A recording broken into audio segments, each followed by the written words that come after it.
How many times has a single feeling dictated the course of your day? A wave of anger that led to a regrettable argument. A surge of anxiety that made you cancel an important meeting. A fog of sadness that stole your productivity and chained you to the past. You feel these things, and you react. You believe you are making a choice, but are you? Or are you simply obeying the command of an inner master you never chose to serve? You have been taught that there are three ways to deal with your feelings. You can fight them, trying to suppress them with brute force. You can run from them, distracting yourself with endless noise. Or you can surrender to them, allowing them to drag you wherever they please. But I am here to tell you that all three of these paths are the same. They are all forms of obedience. They are all chains. They all reinforce the illusion that your feelings are your master, and you are the slave. Today, you will learn a fourth path, the path of observation, the path that leads not to control, but to freedom, the path that unlocks a superpower that has been dormant within you all along. First, you must understand the nature of your prison. It is a prison without visible bars, which makes it the most dangerous kind. In your natural, untrained state, your consciousness is fused with your emotional body. There is no space between I and the feeling. So, when anger arises, you do not think, I am experiencing anger. You think, I am angry. You become the anger. So, when fear arises, you are the fear. How? You have given your identity over to a temporary, chemical reaction in your body. Imagine living in a house with a powerful, unpredictable tyrant. Some days, the tyrant is happy and generous, and you feel a temporary sense of relief and joy. Today's, the tyrant is enraged, and you walk on eggshells. Your every action dictated by the fear of provoking his wrath. You organize your entire life around the tyrant's mood. This tyrant is your emotional body, untrained and unchecked, and this obedience has three devastating consequences. First, it robs you of your free will. Your decisions cease to be based on your deepest values or your long-term goals. Instead, they are hijacked by the feeling of the moment. You want to be a patient and loving partner, but in a moment of irritation, you obey the anger and speak words that wound. You want to be a disciplined creator, but you obey the feeling of overwhelm and escape into distraction. You are no longer the architect of your life. You are a first responder, constantly putting out the fires your own reactions have started. Second, it leads to a state of constant exhaustion. The internal battle is draining. The energy you spend resisting your sadness, wrestling with your anxiety, or recovering from an outburst of anger is immense. It is the energy that you could be using to build, to create, to learn, to connect. You feel tired not because your life is hard, but because you are carrying the dead weight of your own emotional resistance everywhere you go. And third, it builds a life of regret. When you act under the influence of a powerful emotion, you are not your true self. You are a compromised version of yourself. And the actions you take in that state often leave a trail of broken trust, missed opportunities, and a deep sense of shame. You look back at your past and see a series of moments where you wish you had acted differently, where you wish you had been stronger, wiser. You wish you had been you. This is the prison of obedience, a reactive life, an exhausting life, a life you feel you need to apologize for. But you must understand this. Living this way is not a personal failure. It is simply the default human condition. It is the result of a lack of training. This conditioning runs so deep because it is not just personal. It is social. From a very young age, you enter into an unspoken agreement with the world around you. The social contract of emotion. You learn that certain feelings are acceptable and others are not. You learn that expressing anger might lead to punishment, that showing too much sadness might be seen as weakness, that exuberant joy might be perceived as annoying. So you learn to manage your outward expression. You perform.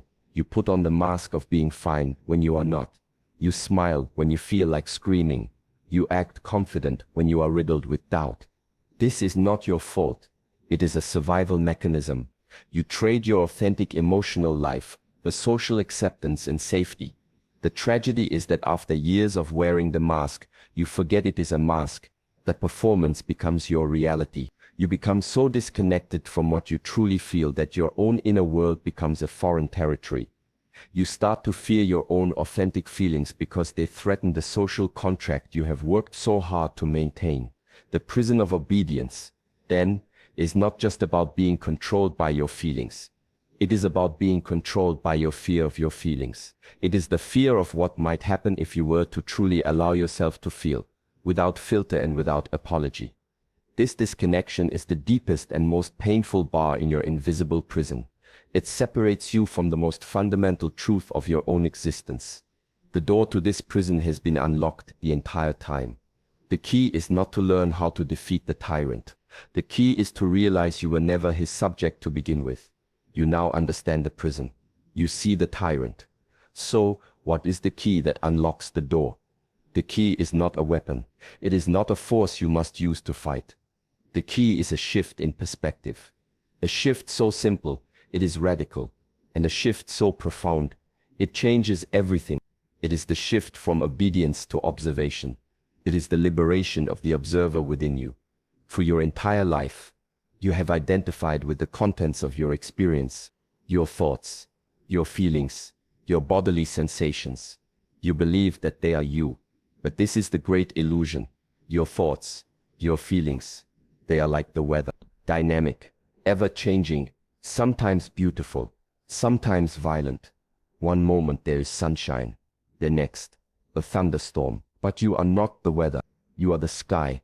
Sky is the vast, open, silent awareness that holds the weather.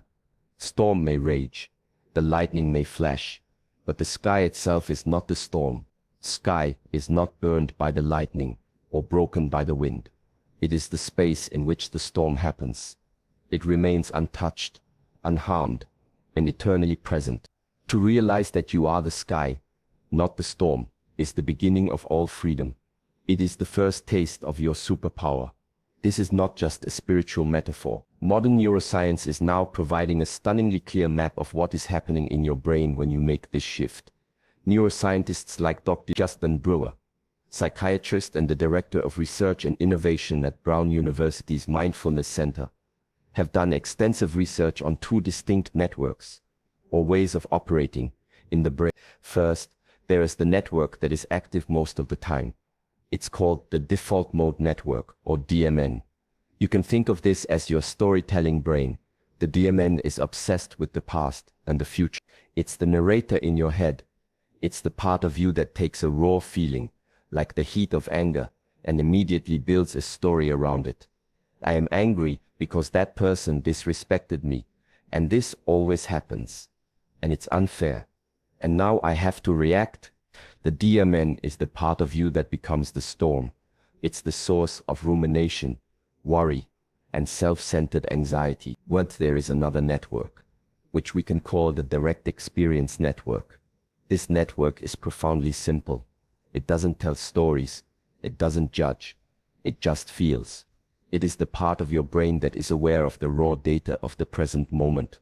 The feeling of the breath entering your lungs, the sound of a bird outside, the sensation of heat in your chest.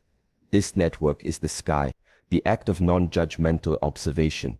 The superpower we are talking about is the act of consciously disengaging from the noisy, storytelling DMN and activating your calm, present direct experience network. You are literally shifting from being the story of the storm to being the sky that feels the rain. So how do you practice this? When a feeling arises, your old habit is to immediately engage the storyteller. You start thinking about the feeling. You analyze it, you judge it, you fight it, you justify it. The path of the observer is different. You simply notice the feeling as a raw sensation in your body. You notice the heat of anger in your chest. You notice the knot of anxiety in your stomach. You notice the heaviness of sadness in your limbs. You do not try to change it. You do not judge it as good or bad. You simply allow it to be there, within the vast, open space of your awareness. You allow the storm to rage, knowing that you are the sky.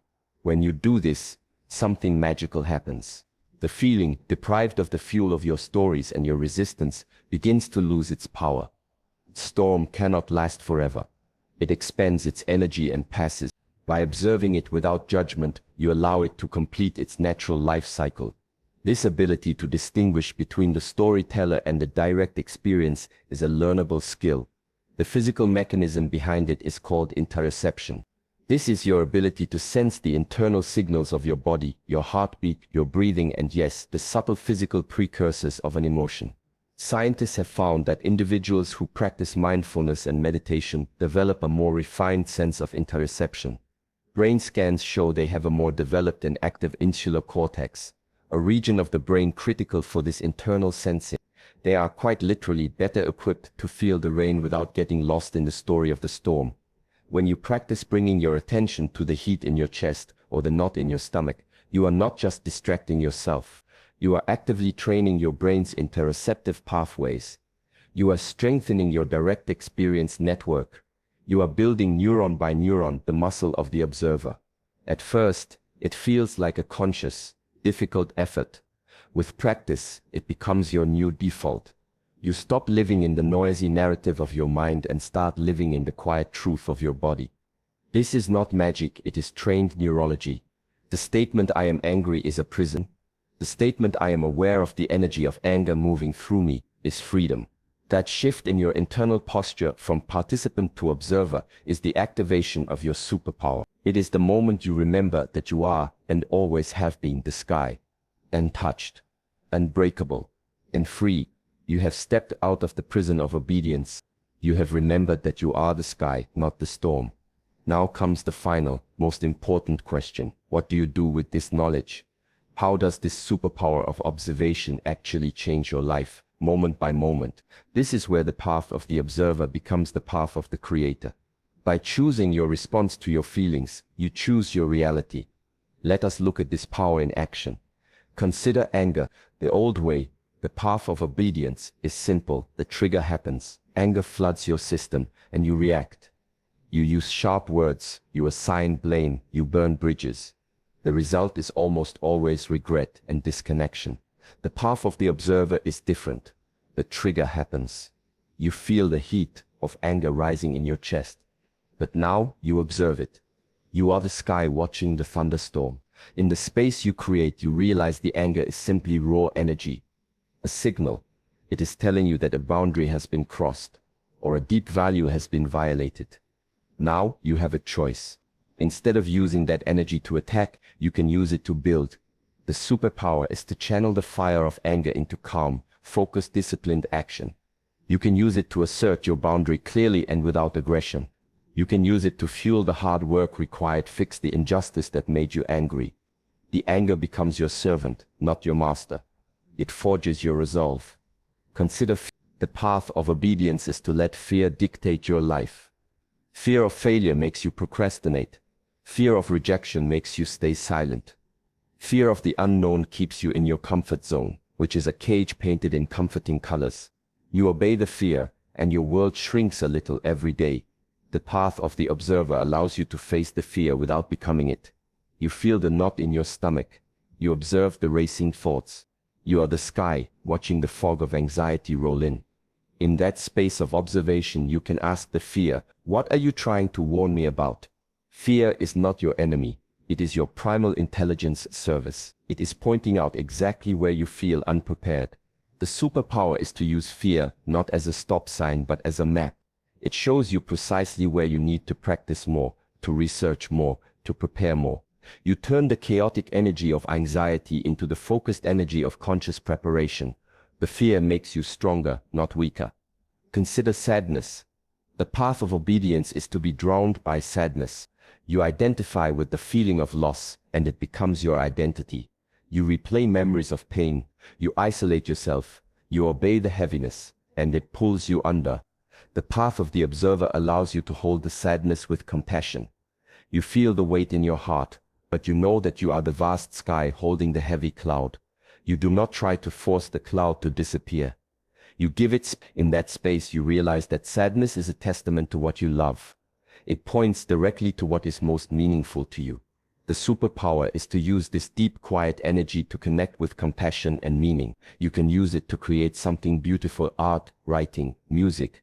You can use it to connect with another human being who is also hurting. You turn the poison of despair into the medicine of empathy. Your heart breaks, but it breaks open, not apart. This is the superpower in action. It is the understanding that every feeling is raw energy. Obedience lets that energy control you. Observation lets you direct that energy. Let us make this even more practical. Let us take this superpower out of the realm of theory and bring it into the arena of your life. Here are 3 common scenarios where you can consciously choose the path of the observer over the path of obedience. Scenario 1. The unexpected criticism. Imagine you are in a team meeting at work. You have just presented your part of a project. Your manager, in front of everyone, gives you harsh and, in your view, unfair criticism. The path of obedience, the trigger fires. The feeling is a mix of shame and anger. Your storyteller, the DMN, immediately begins its narrative. He is attacking me. He's embarrassing me in front of my peers. He doesn't respect my work. You obey this story. Your body tenses up. You might lash out with a defensive, passive-aggressive comment. You might shut down completely, unable to think clearly for the rest of the meeting. For the rest of the day you ruminate. You replay the scene in your head, thinking of all the things you should have said. You have allowed a single moment to poison your entire day and damage your professional relationships. You are a slave to the feeling. The path of the observer, the trigger fires. The criticism lands. You feel the immediate, hot flush of shame and anger. But you have trained for this. You become the sky-eyed. You notice the heat in your chest and the tension in your jaw. Observation. You internally name it. This is anger. This is shame. You take one silent, deep breath. In the space you create, you realize this isn't about the criticism itself, but about your deep-seated fear of not being seen as competent. Inquiry. You know that your worth is not defined by this person's opinion. Dissociation. Now, from this place of calm clarity, you can choose your action. You can use the energy of that initial anger not to attack, but to seek understanding. Alchemy. The new outcome. Instead of reacting, you pause, look your manager in the eye and say calmly, "Thank you for the feedback. I want to make sure I understand your point. Could you elaborate on what you mean by specific point of criticism? I want to get this right."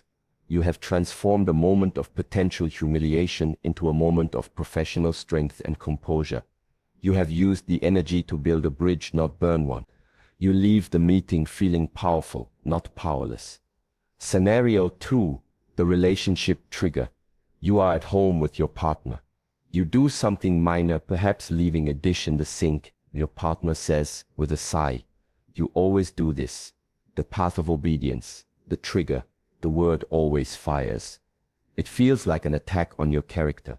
The feeling is defensiveness, a sense of being misunderstood. Your DMN creates the story. She doesn't appreciate anything I do. She only sees my flaws. This is so unfair. You obey the story. You immediately counterattack. That's not true. What about all the things I do? You're the one who always do. The conversation escalates into a pointless, repetitive argument that has nothing to do with the dish and everything to do with old wounds. You go to bed angry and disconnected. The path of the observer, the trigger fires. You hear the word always and feel that familiar sting of defensiveness. But you are the scared. You observe the tightness in your stomach. Observation. You name it. This is defensiveness. You take a breath. In that space you ask yourself, what is this really about? It's not about the dish. It's about my fear of being seen as a bad partner. Inquiry. You remember that your partner's frustration is their weather, not a reflection of your true value. Dissociation. Now you can use that defensive energy and transform it into the gold of connection. Alchemy. Tweak break. The new outcome. You look at your partner. Instead of defending yourself, you validate their feeling. You say, "You're right. I'm sorry. It must be frustrating when it feels like I'm not listening." You have just disarmed the entire conflict. The conversation can now shift to the real issue, which might be about feeling unheard or unappreciated, and you can have that conversation from a place of connection, not combat. You chose to build intimacy instead of a wall. Scenario 3. The internal enemy. You sit down at your desk. In front of you is a large, important task you need to complete. It's challenging and you don't know where to start. The path of obedience. As you look at the task, you feel a wave of overwhelm, which is a form of fear. The DMN storyteller starts its script. This is too much. I can't do this. I'll probably fail anyway. I'll just check my email for 5 minutes first. 5 minutes becomes an hour. You obey the feeling of overwhelm by escaping into distraction. The task remains undone, and now you have the added feeling of guilt and self-loathing. The path of the observer. You look at the task. You feel the wave of overwhelm. You are the sky. You notice the feeling as a physical pressure in your head and a desire to look away. Observation. You name it. This is the feeling of overwhelm. You breathe. In that space you realize the fear is not about the task itself, but about the possibility of failing or not doing it perfectly. Inquiry. You remember that your value as a person is not tied to the outcome of this single task. Dissociation. Now, you can perform the alchemy. You can transform the paralyzing energy of overwhelm into the focused energy of a single step. The new outcome. You ask yourself one simple question. What is the smallest possible action I can take to begin? Not to finish, just to begin. Maybe it's opening a new document. Maybe it's writing a single headline.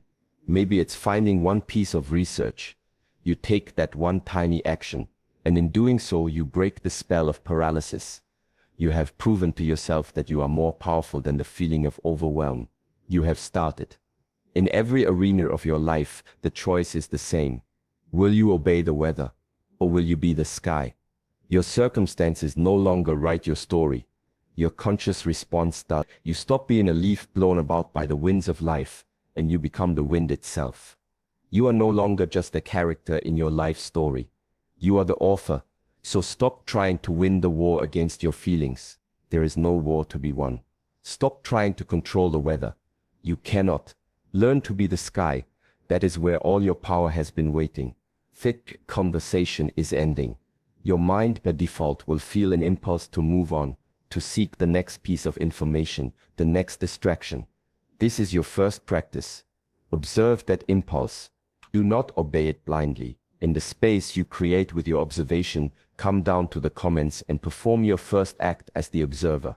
Declare the one feeling you are now committed to observing, not obeying. Is it anger, fear, anxiety, sadness? Your comment is not for me. It is a declaration to yourself, a signal to your own mind that the training has begun. It is the first conscious use of your new superpower,